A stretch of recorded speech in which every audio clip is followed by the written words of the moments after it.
जय हिंद दोस्तों। जैसा कि मैंने आपसे पिछली वीडियो में कहा था कि हम नेक्स्ट वीडियो में इसकी सेंट्रल आइडिया के साथ मिलेंगे बहुत ही आसान शब्दों में, तो मैं आज आपके लिए सेंट्रल आइडिया लेके आ गया हूँ। अब आप इसको अच्छे से समझिए। देखिए, फॉग पोएम है हमारी, इसके central idea. The poem fog is composed bye Karl Sandberg. ये कार्ल सैंडबर्ग के द्वारा लिखी गई है। इन दिस पोएम, इस कविता में the poet compares the movement of fog with movement of a cat. इस कविता में कवि जो है कंपेयर करता है, तुलना करता है द मूवमेंट ऑफ फॉग के मूवमेंट की, किससे?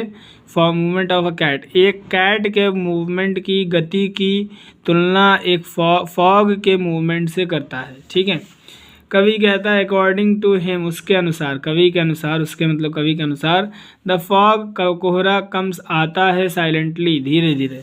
कोहरा धीरे धीरे आता है, लाइक जैसे, cat on its little feet, जैसे बिल्ली अपने छोटे छोटे पैरों से आती है। विदाउट एनी नॉइज़, बिना किसी शोर के, बिना किसी शोर के जैसे बिल्ली धीरे धीरे आती है, ठीक उसी प्रकार कोहरा भी धीरे धीरे आता है, चुपचाप आता है। ठीक है, धीरे धीरे चुपचाप आता है। आफ्टर कमिंग, आने के बाद, ठीक है, आफ्टर कमिंग, आने के बाद, it sits looking over the city as well as harbour. आने के बाद यह बैठता है, देखता हुआ, या देखता हुआ बैठता है, city as well as harbour, शहर और हार्बर यानी बंदरगाह। हार्बर का मतलब होता है बंदरगाह। शहर और बंदरगाह के चारों ओर बैठ जाता है। बैठ जाता है माने उसके ऊपर छा जाता है। तो शहर और बंदरगाह पर छा जाता है। शहर साथ ही साथ बंदरगाह पर छा जाता है। एज वेल एज का मतलब होता है साथ ही साथ। And does not make any movement, और कोई भी गति नहीं करता है। जैसे बिल्ली एक बार बैठ जाती है तो कोई भी गति नहीं करती, इसी तरह कोहरा भी एक बार छा जाता है तो कोई भी गति नहीं करता है।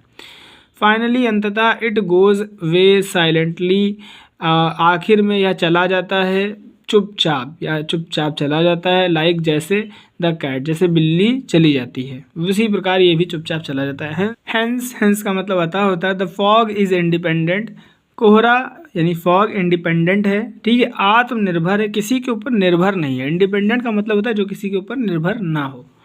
लाइक द कैट, जैसे कैट, जैसे कैट आत्मनिर्भर है, ठीक है, स्वतंत्र है, कि उसको कोई इसी के ऊपर निर्भर नहीं आने जाने के लिए, तो स्वतंत्र है। इसी प्रकार से कोहरा भी स्वतंत्र होता है, वो किसी के ऊपर निर्भर नहीं है आने जाने के लिए, वो अपनी मर्जी से आता है, अपनी मर्जी से चला जाता है।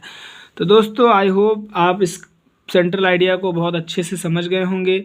अगर आपको एक बार में नहीं समझ में आती है तो आप वीडियो को फिर से देखिए। जब नई नई चीज़ों को हम समझते हैं तो शुरुआत में हमें नहीं समझ में आती हैं, लेकिन जब आप उन्हीं चीज़ों को दोहराएंगे, एक बार दो बार देखेंगे, तो आपको वो समझ में आ जाएगी। इसकी नेक्स्ट वीडियो में हम लोग मिलेंगे नेक्स्ट पोएम के साथ। आज के लिए इतना ही। Thank you very much. जय हिंद।